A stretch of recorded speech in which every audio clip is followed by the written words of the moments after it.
ఈరోజు వీడియోలో నేను స్పోకెన్ ఇంగ్లీష్ ప్రాక్టీస్ ఎక్సర్సైజ్ను వివరిస్తాను. ఈ ఛానల్ మీరు కొత్తగా చూస్తున్నట్లయితే దయచేసి సబ్స్క్రైబ్ చేయండి, షేర్ చేయండి, కామెంట్ చేయండి మరియు లైక్ చేయండి. ఆబ్జెక్ట్ అంటే కర్మ అని అర్థము.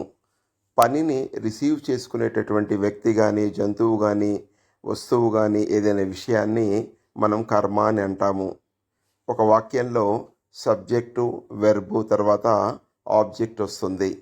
ఆబ్జెక్ట్ అనేది నౌన్ కానీ ప్రొనౌన్ కానీ అయి ఉంటుంది. నౌన్ అంటే నామవాచకము, ప్రొనౌన్ అంటే సర్వనామము.